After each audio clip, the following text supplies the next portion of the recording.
Madam எது கேட்டாலும் எங்களுக்கு செய்யறதில்லன்னு சொல்கிறதில்ல. போர்வெல் ரெடி ஆகுது இருந்துச்சு, வந்து ரெடி பண்ணி கொடுத்தாங்க. எந்த நிமிஷத்தில் ஃபோன் பண்ணாலும் ஃபோன் எடுத்து பேசுகிறாங்க, எங்களுக்கு நல்ல ஆதரவு கொடுக்குறாங்க. அவங்களுக்கு மிக்க நன்றி.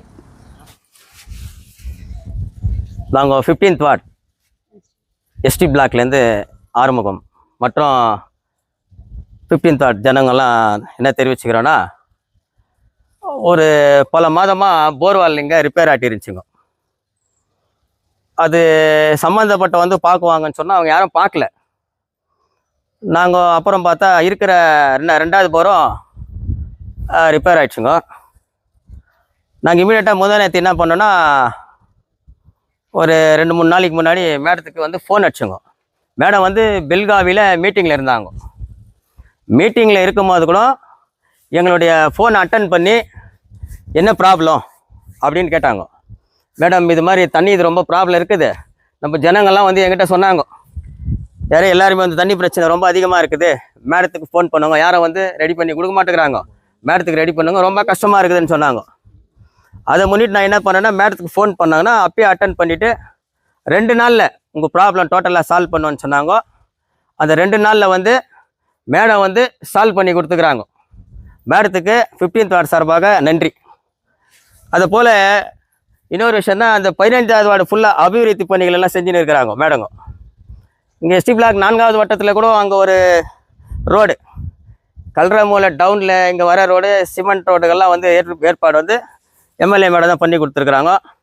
அதுக்கும் எங்கள் எஸ்டி பிளாக் 4வது வட்டத்தின் சார்பாகவும் தாய்மார்கள் சார்பாகவும் நன்றியை தெரிவிச்சுக்கிறோம். அதனால் இன்னொரு விஷயம் என்ன சொல்கிறேங்கன்னா, கேஜிஎஃப்பில் ரோடு வசதி ஆகட்டும், ஃபேக்ட்ரி இன்னும் போடுறதுக்கு இருக்கிறாங்க மேடம், கண்டிப்பாக செய்வாங்க. சொன்னதெல்லாம் செஞ்சுருந்தாங்க. ஃபஸ்ட்டு அந்த 1000 ஏக்கர் நிலத்தை கண்டுபிடிச்சாங்க. இப்போ கம்பெனிங்க கூடலாம் பேசிகிட்டு இருக்காங்க. கண்டிப்பாக அந்த வேலையை நடக்கும். அதே மாதிரி கேஜிஎஃப்பில் ஒரு ரோடும் உரிகம்பட் ரோடு இந்த ரோடு தான் போடலன்னு இல்லை, எல்லா ரோடும் போட்டுருக்காங்க. அதே மாதிரி எங்களுக்கும் நல்ல விஷயங்கள்லாம் செஞ்சுன்னு வராங்க. சாமானிய ஜனம் ஒரே ஒரு யார் நான் தான் இல்லை, இவங்க யாருன்னா கூட செய்யுங்க, ஒரு ஃபோன் பண்ணாங்கன்னா மேடத்துக்கு அவங்க அட்டன் பண்ணுறாங்க. அது மாதிரி எம்எல்ஏ வந்து கேஜிஎஃப்பில் இது மாதிரி பார்த்ததெல்லாம் இல்லை. அதனால் மேடத்துக்கு ரொம்ப தேங்க்ஸ் சொல்லி வச்சு நன்றியை தெரிவிச்சுக்கிறோம். ஏன்னா இங்கே பஜனை கோயில் உள்ள ஒரு போர் ரிப்பேர் இருந்துச்சுன்னா, இது 3 மாதமாக ரிப்பேரில் இருந்துச்சு, யாரும் கண்டுக்கல. அதே மாதிரி மேலே அங்கார பரமேஸ்வரி கோயில்கிட்ட ஒரு போர் ரிப்பேர் ஆகிடுச்சுங்க, அதை கூட யாரும் கண்டுக்காது இருந்தாங்க. எதனா ரிப்பேர் பண்ணணும்னு நாங்கள் எதனா முயற்சி எடுத்தோன்னா சிலர் வந்து நீங்கள் ஏன் செய்கிறீங்க, அது ஏன் செய்கிறீங்க, ரொம்ப ப்ராப்ளம்லாம் பண்ணியிருந்தாங்க. நாங்களும் ஒரு கண்ட்ரோல் வரைக்கும் பொறுத்து பார்த்தோம். அதுக்கப்புறம் மேலே தண்ணி இல்லைன்னா ஜனங்களுக்கு சொல்லணுமா, லேடிஸுங்களுக்கு தேவை, முக்கியமாக தண்ணி பிரச்சனை. ஜனங்க வந்து என்கிட்ட வந்து ரிக்வஸ்ட் பண்ணாங்க, ஆரம்பம் தண்ணி இது வந்து ரொம்ப ப்ராப்ளமாக இருக்குது, அதை வந்து ரெடி பண்ணி கொடுக்கணும் அப்படின்னும். மேடம் மேலே எனக்கு ஒரு நம்பிக்கை, ஃபோன் பண்ணால் கண்டிப்பாக ரெடி பண்ணி கொடுப்பாங்கிற நம்பிக்கையில் நான் ஃபோன் பண்ணேன். மேடம் பெல்காவி மீட்டிங்கில் இது வரைக்கும் இருந்த எம்எல்ஏ யாருமே அது மாதிரி மீட்டிங்லலாம் எடுத்து வந்து தைரியமாக பேச மாட்டாங்க. ஒரு பப்ளிக் பிரச்சனையை மேடம் வந்து மீட்டிங்காக இருந்தால் கூட தன்னுடைய தொகுதி ஆளுங்க ஃபோன் பண்ணுறாங்க அப்படின்னு எடுத்துகிட்டு அப்படியே அட்டன் பண்ணி பிஏக்கு ஃபோன் பண்ணி பிஏ வந்து அப்பயே எனக்கு ஃபோன் பண்ணார்.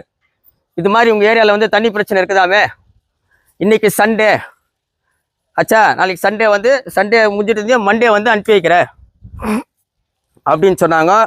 மறுநாளும் ஒரு ரிப்பேர் ஆகுது, செஞ்சு போய் ரிப்பேர் ஆகிடுச்சு, மறுபடியும் வந்து ரெடி பண்ணி கொடுத்தாங்க. 2 டைம்லாம் ரெடி பண்ணி கொடுத்தாங்க. அதனால் எல்லார் சார்பாகவும் தேங்க்ஸ் தெரிவிச்சுக்கிறோம். சொல்லு.